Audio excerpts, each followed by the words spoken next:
بسم اللہ الرحمن الرحیم۔ السلام علیکم۔ انسان صدیوں سے اس راز کی تلاش میں ہے کہ وہ کون سے عوامل ہیں جو اس کی دائمی خوشیوں کا سبب بن سکتے ہیں، لیکن وہ یہ نہیں جانتا کہ اس کی خوشی اور سرشاری اس کے اپنے اختیار میں ہے۔ اسلام اور سائنس کے کوریلیشن سے آج ہم ایسی عادات کا تذکرہ کریں گے۔ تو کیا آپ تیار ہیں؟ عام سے کاموں کے پیچھے غیر معمولی چیزیں چھپی ہوتی ہیں، تو چلیے اس کو سمجھتے ہیں۔ خوشی کی science, the science of happiness. یہ کیا ہے؟ ہمارا دماغ چھوٹی سی خوشی کی فیکٹری کی طرح ہے جو جادوئی کیمیکلز پیدا کرتا ہے۔ ہمارے دماغ میں موجود ہارمونز ڈوپامین، سیروٹونین اور oxytocin. Dopamine the reward booster, انعام دینے والا۔ سیروٹونین موڈ سٹیبلائزر، موڈ کو مستحکم کرنے والا، اور آکسیٹوسن محبت کی پھلجھڑی، دا لو پوشن۔ ہمیں خوشی ان ہارمونز کے ذریعے حاصل ہوتی ہے، اور ہم انہی عادات میں ان ہارمونز کا تذکرہ کریں گے کہ کن عادات کی وجہ سے یہ ہارمونز خارج ہوتے ہیں اور ہمیں خوشی ملتی ہے۔ عادت نمبر 1، مسکراہٹ۔ کیا آپ جانتے ہیں کہ آپ کی مسکراہٹ کتنی قیمتی ہے؟ تو مسکرائیے۔ جب آپ مسکراتے ہیں تو آپ کا دماغ ڈوپامین خارج کرتا ہے، لہٰذا ہر صبح آئینے میں خود کو دیکھیے اور اپنے آپ کو ایک خوبصورت سی مسکراہٹ دیجیے۔ یقین مانیں، یہ خوشی کے ایک ایسپریسو کی طرح ہے۔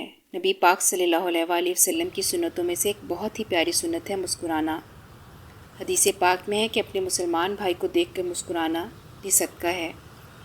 عادت نمبر 2، اپنے جسم کو حرکت دیں، موو یور باڈی۔ اب اینڈورفنز کو بہانے کا وقت ہے۔ ورزش اینڈورفنز خارج کرتی ہے جو قدرتی موڈ بوسٹرز ہیں، چاہے وہ کھیل کود ہو یا ایک آرام سے چہل قدمی۔ اپنے جسم کو حرکت دیں۔ رسول اللہ صلی اللہ علیہ وآلہ وسلم نے فرمایا کہ کمزور مومن کے مقابلے میں طاقتور و توانا مومن بہتر ہے اور اللہ کے نزدیک زیادہ محبوب ہے۔ سستی اور کاہلی، بیجا فکر مندی ناپسندیدہ چیزیں ہیں کہ رسول اللہ صلی اللہ علیہ وآلہ وسلم نے ان امور سے پناہ مانگی ہے۔ عادت نمبر 3، شکر گزار ہونے کی ڈائری، گریٹیٹیوڈ جرنلنگ۔ قلم تھام لیں۔ دوستو، اب تھوڑا سا شکر گزار ہونے کا وقت ہے۔ ہر روز 3 چیزیں لکھیں جن کے لیے آپ شکر گزار ہیں۔ یہ آپ کے دماغ کو خوشی کے لیے دوبارہ سے ترتیب دیتا ہے۔ شکر گزاری کائنات کے ساتھ ایک خفیہ مصافحہ کی طرح ہے۔ ارشاد ربانی ہے، لَإِن شَكَرْتُمْ لَأَزِيدَنَّكُمْ۔ اگر تم میرا شکر ادا کرو گے تو میں تمہیں اور زیادہ دوں گا۔ عادت نمبر 4، آرام کو ترجیح دیں۔ اچھی صحت دماغ کے کام اور جذباتی سکون کے لیے نیند بہت ضروری ہے۔ یہ سیروٹونین کو بھی متاثر کرتا ہے جو موڈ کو کنٹرول کرتا ہے۔ سیروٹونین کے توازن کو برقرار رکھنے کے لیے ہر رات کم از کم 7 گھنٹے نیند لینے کی کوشش کریں اور دن میں کلولا کریں۔ کلولا نبی پاک صلی اللہ علیہ وآلہ وسلم کی سنت ہے۔ عادت نمبر 5، روح کو ریچارج کریں، ریچارج یور سول۔ یہ سکرین سے منقطع ہونے کا وقت ہے۔ قدرت، مراقبہ، کوئی اچھی صحبت یا کوئی اچھی کتاب اپنی روح کو دوبارہ ریچارج کریں۔ کورٹیسول کم کریں، خوشی بڑھائیں۔ رسول اللہ صلی اللہ علیہ وآلہ وسلم نے ارشاد فرمایا، برے ہمنشی سے بچو کہ تم اسی کے ساتھ پہچانے جاؤ گے۔ عادت نمبر 6، مقصد حیات واضح ہونا۔ اگر انسان کو اپنی زندگی کا مقصد پتہ ہو تو اس کی زندگی آسان ہو جاتی ہے۔ وہ شعوری طور پر اپنے ہدف، گولز اور منصوبے بناتا ہے۔ وہ ہمیشہ فوکسڈ اور مطمئن رہتا ہے۔ یہ ڈوپامین کی سطح کو بڑھاتا ہے۔ قابل ہدف مقاصد بنائیں، کسی چیز کا انتظار کریں، چاہے وہ کام سے متعلق ہو یا ذاتی۔ یہ زندگی میں خوشی شامل کرتا ہے۔ عادت نمبر 7، دوسروں سے جڑیں، آکسیٹوسن کی بانڈنگ، کنیکٹ وتھ ادرس۔ اسلام سماجی تعلقات، اخوت اور صلہ رحمی کا درس دیتا ہے۔ قرآن کریم نے ایمان والوں کو آپس میں بھائی سے تعبیر کیا ہے۔ ارشاد باری تعالیٰ ہے، انما المؤمنون اخوۃ۔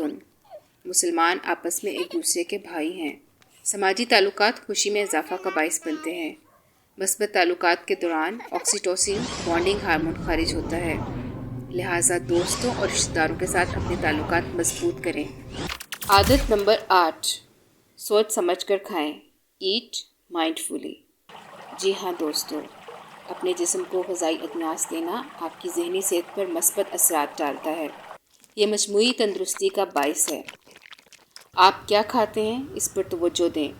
ایسی غذائیں منتخب کریں جو آپ کو اچھا محسوس کرائیں اور بہت زیادہ نہ کھائیں۔ رسول اللہ صلی اللہ علیہ وآلہ وسلم نے فرمایا، کسی آدمی نے کوئی برتن اپنے پیٹ سے زیادہ برا نہیں بھرا۔ آدمی کے لیے چند لقمے ہی کافی ہیں جو اس کی پیٹھ کو سیدھا رکھیں، اور اگر زیادہ ہی کھانا ضروری ہو تو پیٹ کا 1/3 حصہ اپنے کھانے کے لیے، 1/3 پانی کے لیے اور 1/3 سانس کے لیے باقی رکھے۔ عادت نمبر 9، نماز صلاۃ۔ دوستو، نماز کے متعلق ہمارے مذہب میں بہت زیادہ تاکید کی گئی ہے۔ اللہ کے رسول صلی اللہ علیہ وآلہ وسلم نے فرمایا ہے، اپنے بچوں کو نماز کا حکم دو جب ان کی عمر 7 سال ہو جائے، اور انہیں اس کے لیے مارو یا سزا دو جب ان کی عمر 10 سال ہو جائے، اور ان کے بستر الگ کر دو۔ نماز کے بے شمار طبی، روحانی اور سائنسی طور پر ثابت شدہ فوائد ہونے کی وجہ سے بچوں کو اس کی عادت بچپن سے ہی پختہ کرنے پر سختی سے حکم دیا گیا ہے، تاکہ وہ زندگی میں اس سے حاصل شدہ فوائد سے محروم نہ رہ جائیں۔ اور میرے خوشی کے متلاشی ساتھیوں، یاد رکھیں، خوشی کوئی منزل نہیں ہے، یہ ایک سفر ہے۔ سبسکرائب کا بٹن دبائیں، نوٹیفیکیشن کی گھنٹی پر جائیں اور ہماری خوشحال کمیونٹی میں شامل ہو جائیے۔ آئندہ وقت تک کے لیے روشن رہیں، خوش رہیں میرے دوستو۔ اللہ حافظ۔